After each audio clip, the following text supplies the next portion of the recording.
time on Roadkill, we're shutting down drag strips everywhere we go with the 440 Dart and a lot of really weird tire smokes. Woo!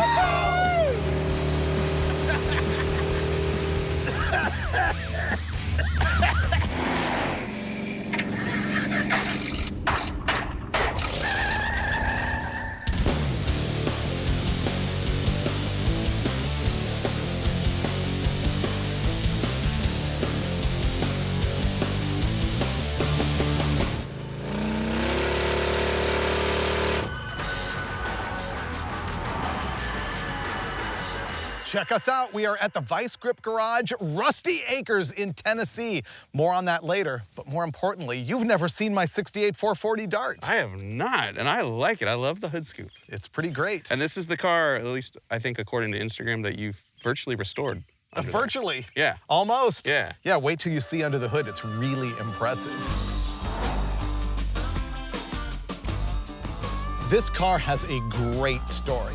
So it begins on episodes of Roadkill Garage, where me and Steve Dulcich were actually working on the Crusher Impala. We had dyno tested it, and we were doing burnouts everywhere out in the desert in this car, having a great time. We pull over at the side of the road for the crew to adjust GoPros and stuff, and this guy runs up to my window, and he's like, dude, I've got a bunch of dirt acres just a mile away from here, and I've got a 440 Dart that I'll let you guys thrash on. So we go over to this guy's house. Sure enough, he's got a whole bunch of dirt. Sure enough, I throw a bunch of donuts in the Crusher Impala, and then I blow a tire. And so he breaks out the 440 Dart.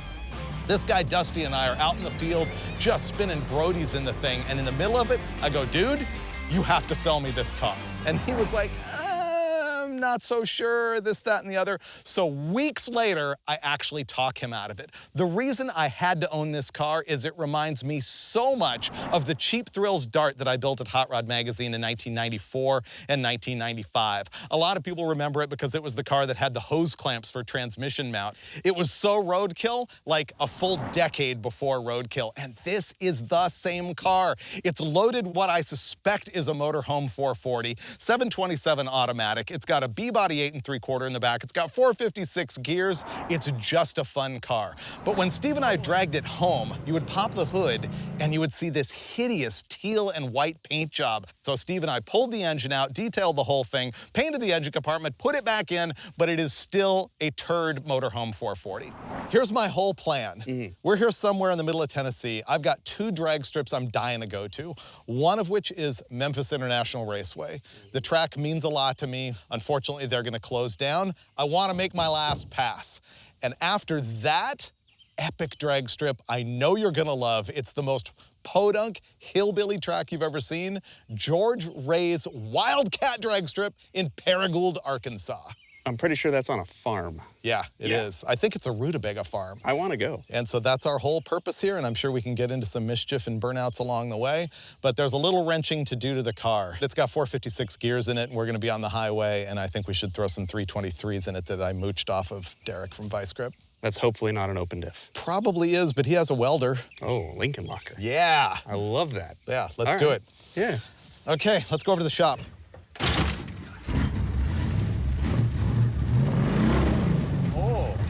Ooh, it's bumpy over here.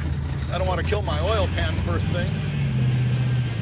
Ooh, you think Derek needs us to mow the lawn? His backyard is very smooth. I think it is.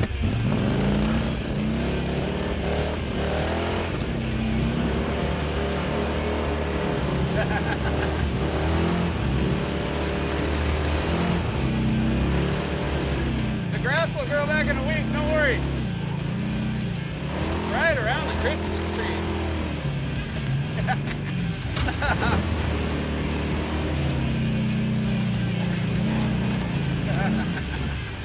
It died.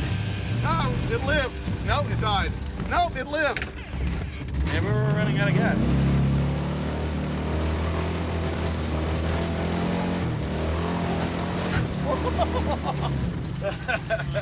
This thing revs pretty good for a motorhome motor. Yeah.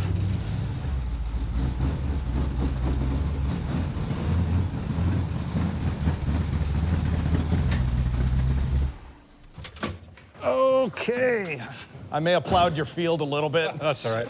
I thought I heard some motorhome goodness out there. How's it going? What's up, Derek? Good to see you. Good. Welcome to Tennessee. So Derek here is, of course, from Vice Grip Garage on YouTube, but you also have a new Motor Trend show. It's Roadworthy Rescues. Yep. Rescuing cars out of yards. Yep. Doing what I like to do, just pulling things out of tree rows and making them run. Cool. That's what we're here for. Yeah, you got some work to do, I hear, huh? Yeah, I'm gonna mooch that set of gears off of you. I think that's the first one we should do. Is it's got 456s in it. Oh. So I wanted to install your 323s, and it needs posi or locker or welder. Lincoln Locker? And it's overheating, so we might have to deal with that, and none of the lights work. Oh, okay. Digical's not my favorite, but we'll make something work. Yeah. That diff is open. Do you mind welding it up while Derek and I pull this chunk out? Make sparks? Okay. Yeah. Yes, please. Okay. Yeah, let's get her up. 68 Dart is the best. This thing is unbelievably rust-free on the underside. I'm pretty happy with it. And it's gonna get rust-proofed a little bit more because I found a massive oil leak. I'm pretty sure that valve cover gasket has given up. And I wanted to change the header gasket, but you wouldn't believe how tight the header is up in there, so I don't think that's happening. The 440 in the A-body is a tight fit. Outside of Derek's shop, this is the new center section that's going in our Mopar rear end. Freiberger says it allegedly has 323 gears, which will be way more highway friendly than the 456s that are in the car now. I also know that it is an open differential, which means that the left and the right wheel are not directly coupled to the input shaft. When this turns, if one wheel loses traction, somehow by witchcraft inside of this, all the power goes to the wheel that's spinning and the other one never actually does a burnout. And that's a one-wheel peel, it's a one-legger, it's one stripe down the highway, it's no good. So what we're gonna do is clean this and then go in there with a MIG welder and weld the spider gears in the center together so that all of this is a locked unit, so that when we step on the gas pedal, the trans moves, the drive shaft spins, the ring gear and the pinion are connected, the wheels are connected, everything happens at the same time and both tires spin when we want them to. So the process is going to be remove the wheels and tires, remove the brake drums so that we can pull the axles out, and at that point we can go underneath, remove the drive shaft, remove all of the nuts that are holding the center section in, crack it loose with some sort of implement of destruction, let all of the gear oil go all over Derek's floor, crack it out, and then replace it with the one that Mike is welding up solid so that we've got two-wheel peel. Here's the thing about this. The rear end is out of a B-body, like a Charger or Roadrunner, and it's too wide for the Dart. And so it requires this Jeep Cherokee rear wheel that has more back spacing, but I'm getting the hint that maybe that center hole is a little bit small for the index on the axle. Oh, there you go. But that's why we've got Derek Bieri, the man, the myth, the legend. So do we Dremel these out or just keep ignoring it? It looks fine from here. 10-4. When the drum is welded to the index like that, here's the Freiberger trick. Gotta be a ball peen though. Yeah, I see it moving. There you go. I'll be. Look at that. Ta-da! That was actually stuck on there too. And you did not think this would be educational, did you? That one's gonna be a little trickier. There we go. And spring parts and parking brake adjuster parts everywhere. All right, I'll pull the axles out of this thing.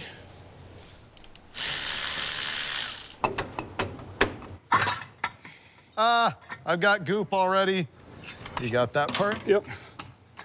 Yep. Is it out enough? Notice how Derek and I know how to work together without ever having worked together. I knew I could trick him into doing all the work. There we go. That is some black gear oil. It is, and it smells delicious. Nope, it's really bad. Well, I doubt it's ever been changed, right? You would think whoever put this rear end in the car, because it's not original, would have maybe done that, but, or whoever put the 456 gear in it. You good? Bye-bye.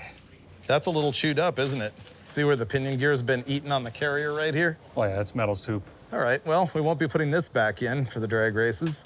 This is not a 456, it's a 391.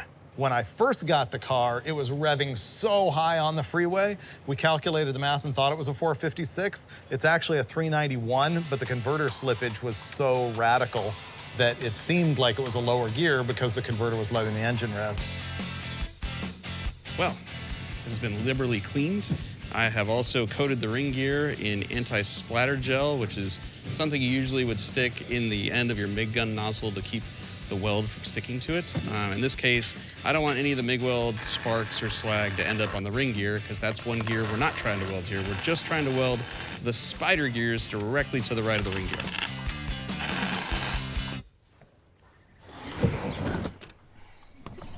When I took the drum brakes apart on the back of the Dart, there was a couple of the springs that hold the shoes together that were completely broken in half.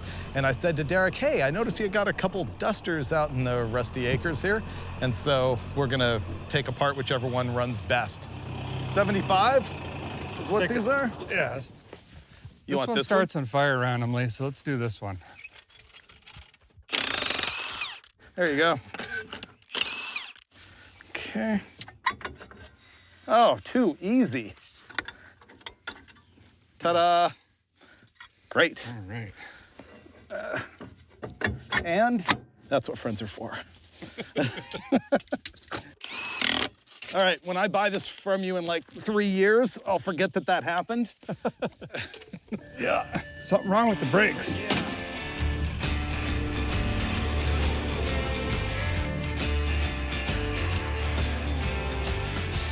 Goop. Goop. I'm not doing a very pro job right here.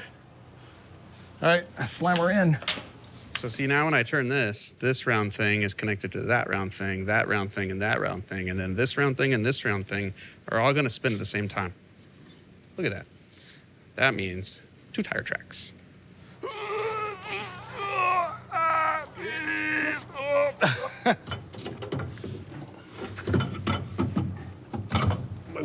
Thank you, guys. Couldn't have done it without you. The movie sound effects were a nice touch. I liked it.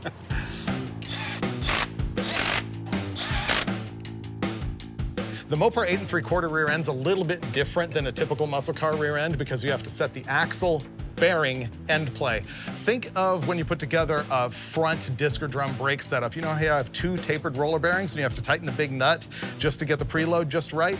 You're doing the same thing here. It's got a tapered roller bearing on the axle, and there's an adjuster behind here that you're gonna see me adjusting with the screwdriver and a hammer because you wanna get rid of that and just seat those bearings. This rear end happens to be missing the little clip that retains the setting, but let me see if I can fix it. There we go. Done.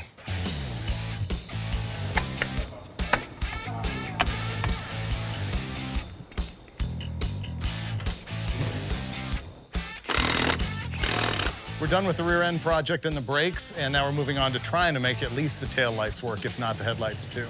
Oh, they're just dirty. I hope so. Dust all over them. Well, that and the brake light switch is disconnected. We're almost ready to go. Rear end is back together. Brakes are back together. There's a drive shaft in the car. However, there are no functioning lights anywhere. Not headlights, not taillights, nothing. Knowing us, we're gonna end up driving in the dark tonight. Rather than go right to duct taping flashlights to the nose of the car, we're gonna try to make the lights work. So we got no power to there, so that probably means the fusible link is gone. Already we know that there's no power coming in here to the fuse block, and so these guys are under the hood checking the fusible link to see if that's the problem. There's not a lick of wiring in the nose of the car. Nothing. Well, I know where to find one. I do know where to find one. All right, we're gonna go scab more parts off of Derek's Duster. This time, the whole front engine wiring harness. Poor Derek thought we were only gonna be here one day. We were troubleshooting the wiring on the Dart right up to the point where we realized there was no wiring from the firewall forward. And so we're gonna scavenge it off this car, which should be essentially the same thing. Derek says this one did in fact have an electrical fire, so it's the perfect donor. Oh, it's already unplugged. See? Yeah. Telling you. We just start ripping. Don't need that where we're going. Should we bring these with? Sure. If you're in a donating mood, I'm in a receiving mood. All right. This will fix it right up. No chance.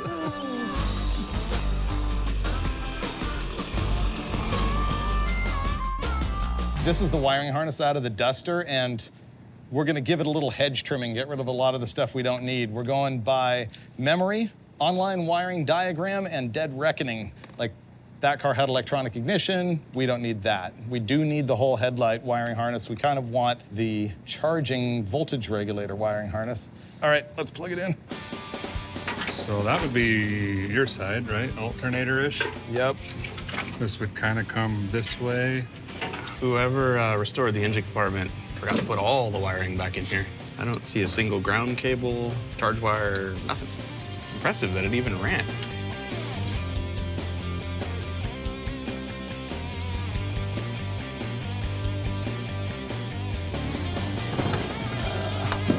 This fender is all pushed in, so is the bumper and everything, and once I got this off, I couldn't get back on. So Derek broke out a slide hammer and a piece of wood, and we just bodyworked it.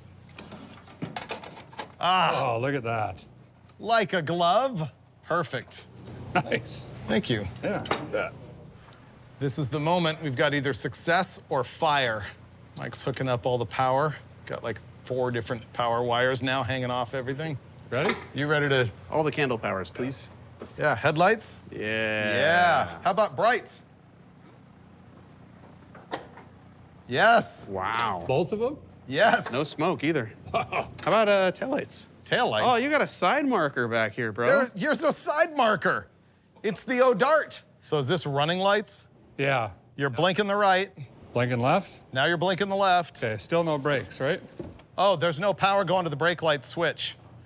Remember the switch is disconnected? That's an easy fix. Yeah. Okay. The used wiring harness worked. We have headlights, we have tail lights. We don't have brake lights yet, but Derek's about to fix that. Our last big conundrum is firing it up to see if the charging system works. And if so, then I have to guilt Derek into giving me a few parts like an electric fan for the road, and we're out of here. It's working. I mean, it's 12 and a half, but it went up from 12.18. It's working. It's working the right direction. Derek, we're out of your hair. We're on a road trip. All right. Notice that the hood pins are the ends of bungee cords. All right, thanks again. Yep, you're welcome. See ya. See you guys. Think we'll make it past the end of the driveway? I hope so. That's where the warranty stops. I helped the exhaust leak a little bit, Yeah, that's not as bad as it was. and we did it. Out the door. Oh, this is a welded rear end. I can tell. Yeah, it's like race car stuff. Uh-huh. Yeah, full race, 323 gears, welded. Chirping around every corner in a parking lot. Yeah. I like the noise. I do. I gotta be honest. It would have been too embarrassing to have a one-legger for all the burnouts I'm gonna do. Oh, we didn't put air in the left front tire. You're like, we don't have enough air in this tire. Wow, this thing's fuming me out. It is stinkier now. I think that's the fuel leak, though. Maybe. Yeah, it might just be vaporizing all the fuel. It's cruising pretty well. The Dart's good. At least in the evening temperatures, it cooled down too. It's running a little above 190. It's a lot of fumes. Pretty fumy. Yeah.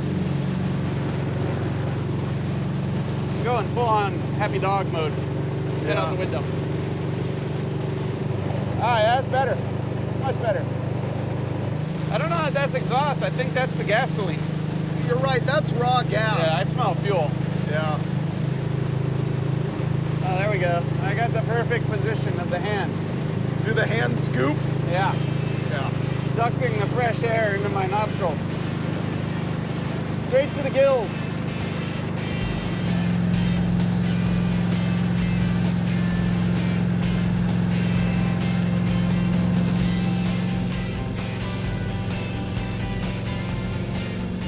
The air-fuel ratio on this thing right now is 1 to 1. That's aggressive. All right, we're calling it a night. We're gonna have to fix some stuff on this first thing in the morning. It's undrivably bad. I can't see. I know, I just gotta get out of this thing. Don't care. Ah, bail out. Holy cow. Man, we've had it bad, and this was the worst.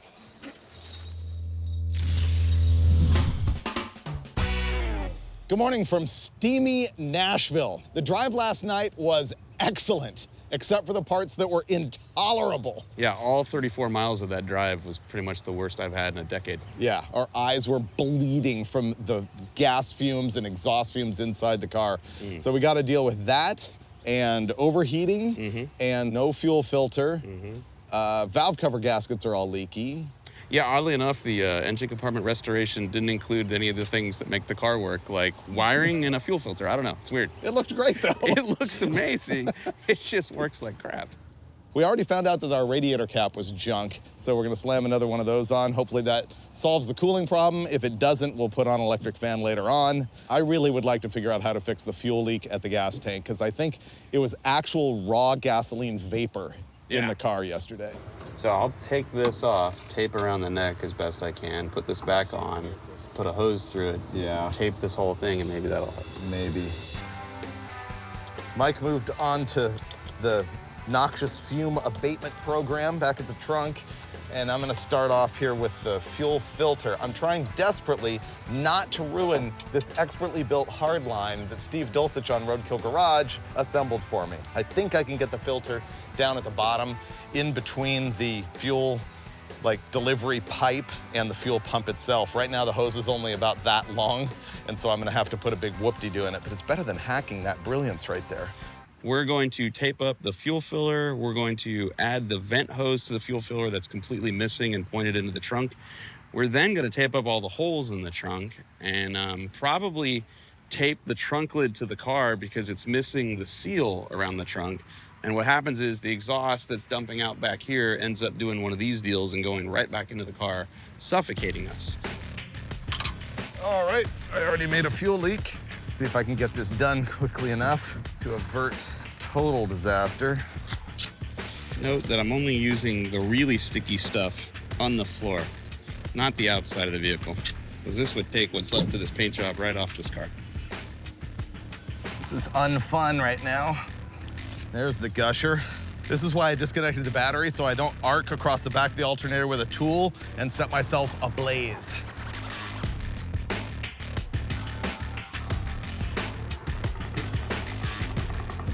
I'm gonna check the valve cover gasket here. Both valve covers are leaking hideously. The problem is these stamped steel covers, I can almost never get them to work, especially, look at that junk. Oh, that's why, this is the hard type of gasket. This type of stamped steel valve cover typically doesn't work very well on these heads because there's no machined rail for the gasket. It's just cast on the stock head. And this is all trash. The new gasket here is cork, which is softer than those ones that came off. It's more appropriate for the stamped steel valve cover, and they've got these little tabs that'll lock it in. So this stands a better chance of not leaking. Not a 0% chance, but it has maybe 10% better chance.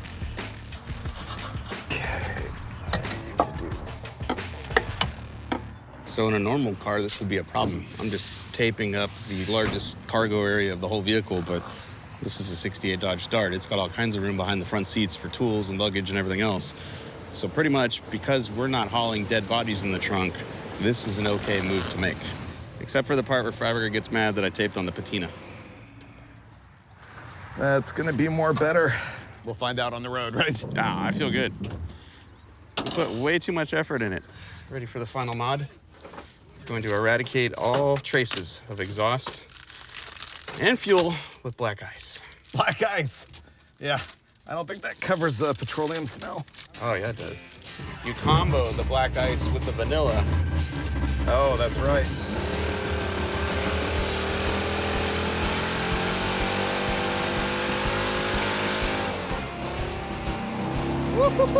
That was a good one.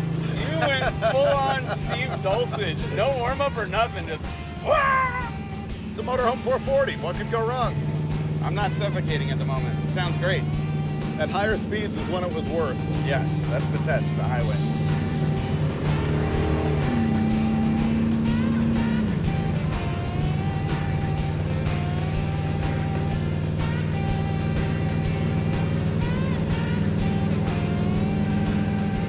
I'm not dying yet. Not yet. I smell a little bit of exhaust.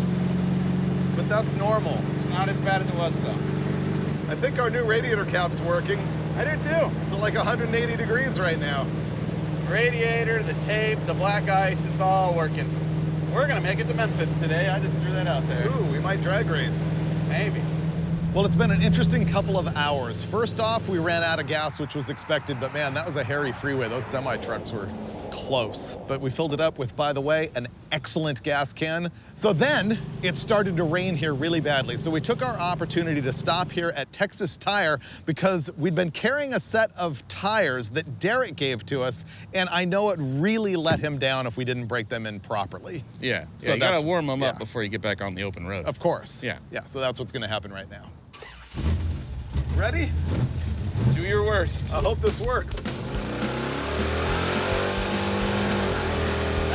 It's working. They're yellow.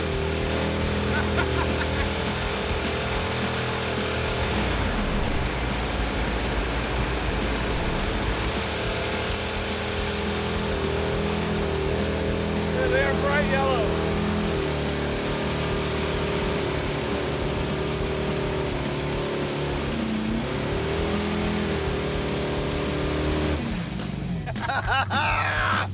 Yes! They work. Yellow tire smoke.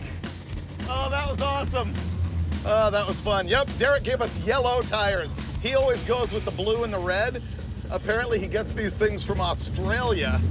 Yeah, the smoke looked like lemonade. Lemonade flavor. Remind me not to spin it out with the locked rear end in the rain. Okay. All right, we're headed to Memphis International Raceway. It is only 78 miles. What does your weather app say about rain in Millington? It is thunder, lightning, and raining there right now. A 90% chance of still raining at 4 and 5. Oh, that's not good. But after that, no. I want to go there anyway because the next time I'm able to get to Memphis, that track is going to be a warehouse. Yeah. Gone. Like you said, we should just go. One way or another, I'd like to see it once more. Yep.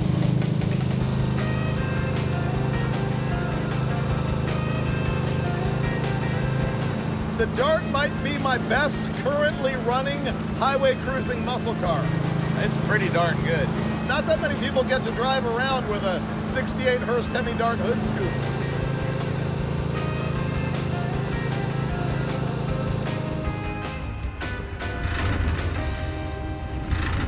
This time on Roadkill, we spend like an hour and a half out of gas at the side of the road. So I asked my Instagram followers to decide what's cooler, O-Dart or El Darto. El Darto wins by 82%. Those people love tacos, too. The 1968 side marker light looks like an O. So on one side, it's O-Dart. And on the other side, it's Darto. El Darto. Not quite the same. Put your foot to the floor. Oh my God! Shift 9 times. There's a new Fast and the Furious movie coming out. Yep. Oh wait, Mason's here with our gasoline. Here we go. Ooh, all right. It's like 19 miles. Yeah. Stuck 5 gallons in. Right, we're out of here. We're gonna go find out that the drag strip's closed. I did use up all our pump shot. There we go. And that might be it. Let's ride.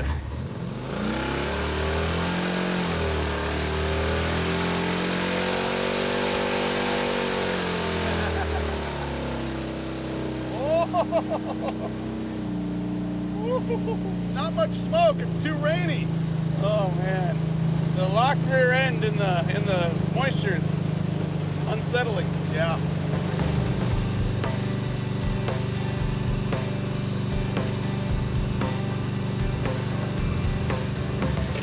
I see it.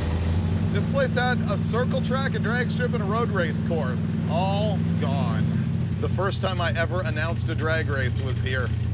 Well, here's the skinny on this place. Fortunately, we were able to get a hold of a groundskeeper here, and they were gonna have a test and tune tonight. It rained out, but they've let us come in and check it out. So This was one of the nicer tracks I've been to too. It's a bummer. just so much history. Let me go look around for the last time. We made it to Memphis International Raceway, which is this drag strip, and there's also a circle track and a big road race track here. We didn't make it for the test and tune tonight that was canceled. I really wanted to make my last pass here. But I'm really happy that we made it at all, and it's so cool that they let us in here just to look around. This track has just meant so much to my career. I was on staff at Hot Rod Magazine in 1992 when we held the very first Hot Rod Fastest Streetcar Shootout here. And that's the event that kicked off the whole street legal drag racing scene. I started the Pump Gas Drags here in 2003, and Hot Rod Drag Week and Power Tour have been here multiple times. This is where I announced my very first drag race, and on Roadkill, we raced the road course here during one lap of America. It's not definite that the drag strip here is gonna close, but it is not looking good. And it's very sad to me that this is probably my last time at the track. Let's do burnouts. This is quite a water box. Yeah, it is.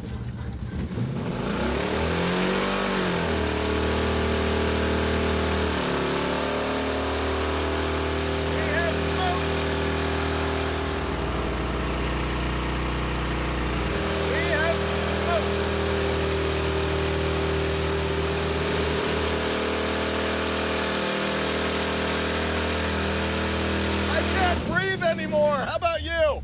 I totally can't see you. That's because I'm not here. Woo!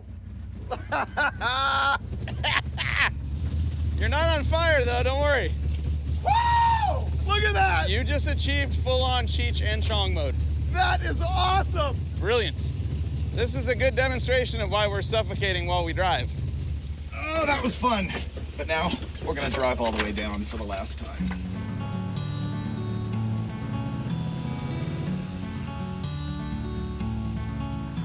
Well, I hope to cross this finish line at wide open throttle, but I'll take it. This has been awesome. You did win. The other guy didn't show up. You know, the road course here was where we first started having the fastest streetcar cars drive a so-called street test. We made them do 30 miles in laps, and a bunch of them overheated and couldn't start again. We're out. Wow.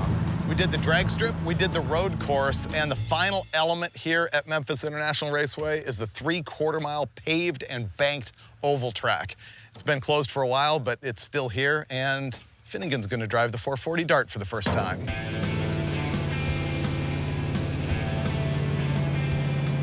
I can't believe we're getting to drive around this track right now.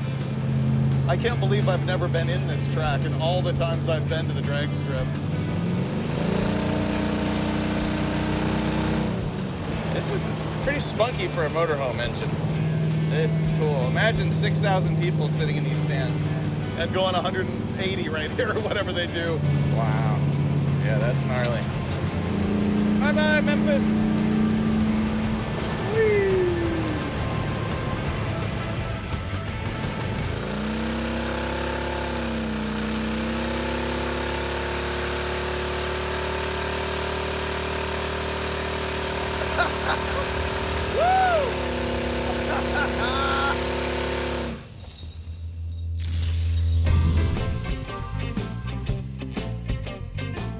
Man, Beale Street right here in Memphis, the home of the blues. We had a fun time here last night. Some of the crew had a more fun time than others.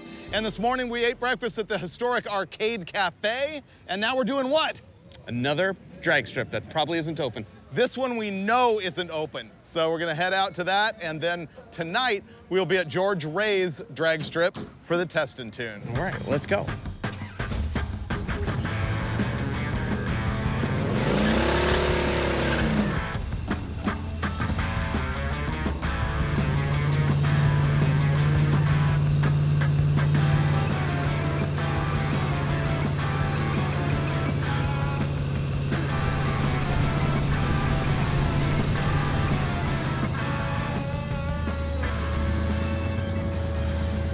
So what we're looking for is Lakeland Dragway. Lakeland. Yep. Why have I heard that name before? I'll let you know. This isn't the one from Two-Lane Blacktop. Yes, it is. Oh, no way. Yes, this is the very last scene of Two-Lane Blacktop. Oh. I was gonna break that news to you, but you figured it out. Wow. Yeah. When did it close? 1979. So after the movie came out, but not by much, right? When did the movie come out? I don't remember. It was in the 70s, though. Yeah, 72, something like that. Wow. This is it. This is it, right? I'm so proud of you that you knew. Let's have a look. Wow. This is cool. Nice surprise, Freiberger. Thank you. What we're looking at here is the site of Lakeland Dragway, which opened in 1960, closed in 1979. They had the drag strip and a big road racy track, just like Memphis, and also an oval track, just like Memphis, but gone, closed. The main thing you care about this for, though, is it is the scene where they shot the final conclusion of Two-Lane Blacktop. Yeah, where it all melts and everything, and he's banging gears off into outer space. Yeah, very existential. Yeah. But there's nothing really left here. I'm glad we came. It's cool to see, you know, sort of where the ghosts of the past were, but there's no relics here anymore. But if you want to see it, you can still, you know, go off-roading in your muscle car. Which is probably what we're gonna do about halfway to George Ray's when I blow one of those bald rear tires and we spin into a ditch, but we're gonna try and get to George Ray's drag strip and actually make runs. We got this. So this is like last race, film melts, the whole deal? Whole deal, yeah. Film melting. Let us just fade away into oblivion.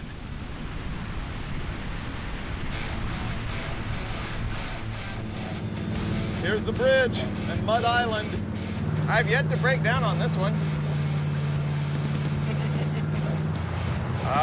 Welcome to Arkansas. All right, we made it into Arkansas. Our next stop is gonna be George Ray's Wildcat Drag Strip. Where you race at your own risk. And I will. We got a long way to go and a short time to get there. I'm eastbound, just watch old Bandit run.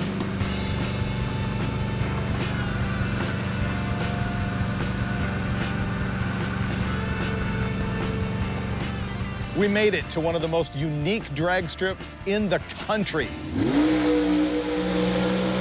This is George Ray's Wildcat Drag Strip just outside of Paragould, Arkansas. And I had to bring Mike. Way back in 2008, I was taking the muscle truck on a cross-country trip, actually to Memphis, for the very first LS shootout.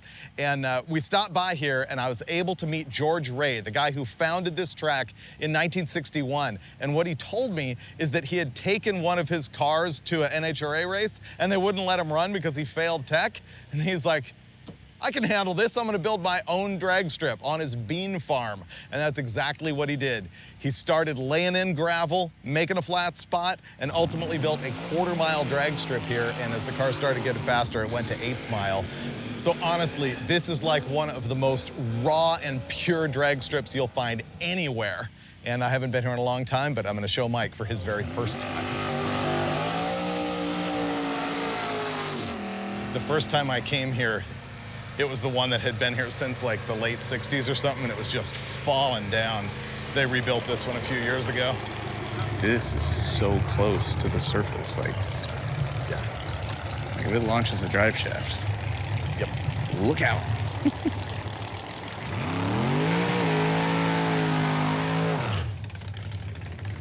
Look, they're actually laying down traction compound. Did you see that? Oh, yeah. I've never sat this close, no barrier, to the cars launching.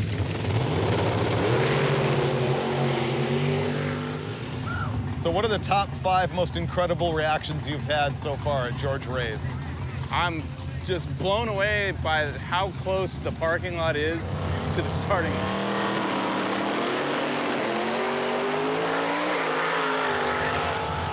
These are some pretty good cars. I think we need to bring the level down a little bit. Yeah, I mean, we need to show them what real fun looks like. I'm pretty sure they'll let you drive the Dart in shorts. I'm pretty sure they'll let you drive in flip-flops. All right, we should go race before it gets dark.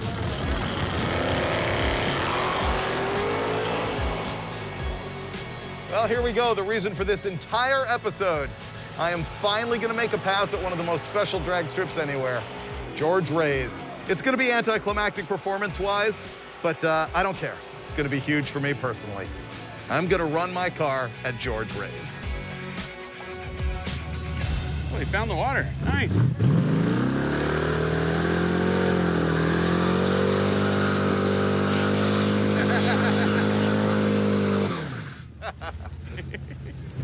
just occurred to me, there's no scoreboard, right? So like, I won't even know what he runs, and it doesn't matter. Just the fact that we made it here, that's all I care about. All right, I have no idea where the beams are here, so I'm creeping up. Wow, it's close to the tree. It's so weird.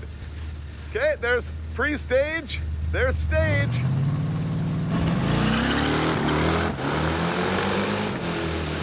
Oh, it's just so loose.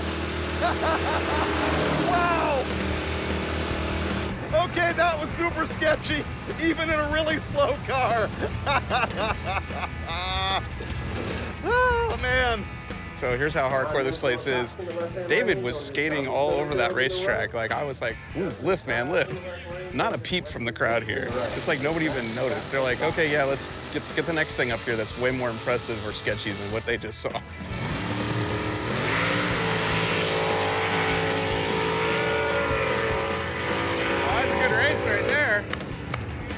Well, I'm gonna go one more time. They didn't give me a time slip, but I don't particularly care. It's really just about the experience of it. And it's different, that's for sure. Oh, Freiberger's going again. Oh, some strategery on his part. Okay, gonna make one more run here.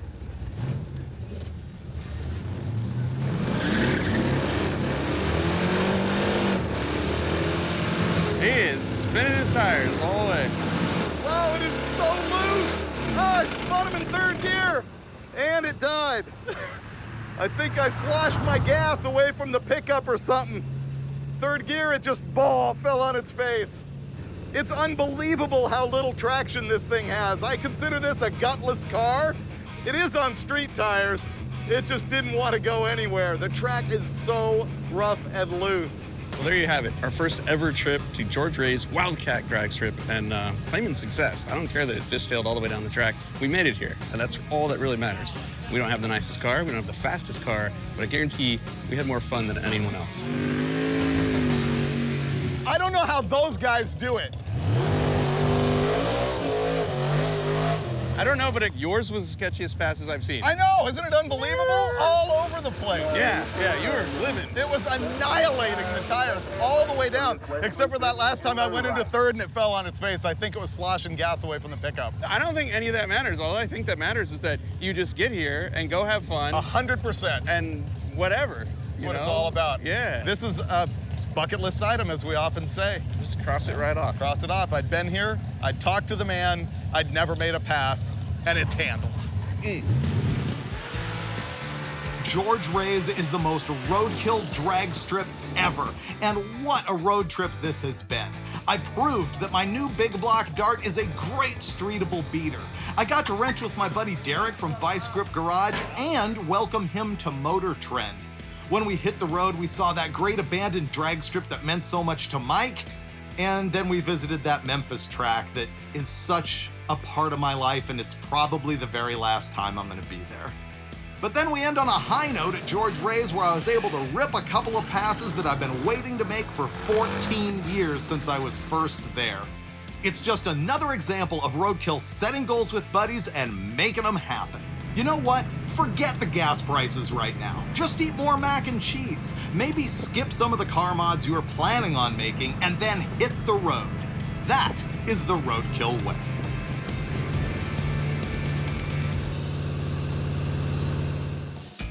I only found out today that we still have Roadkill stickers. Oh, that's not a still. Those are new.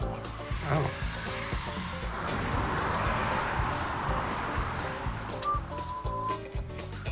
I've been trying to peel this sticker for 5 minutes. Okay, there we go. I got it. Quality. I got it. Can I put this here? It's your car. Right there. Boom. That's not even straight. Nothing on this That's actually car. pretty good. Yeah, nothing on this car is straight. You're really hard on me.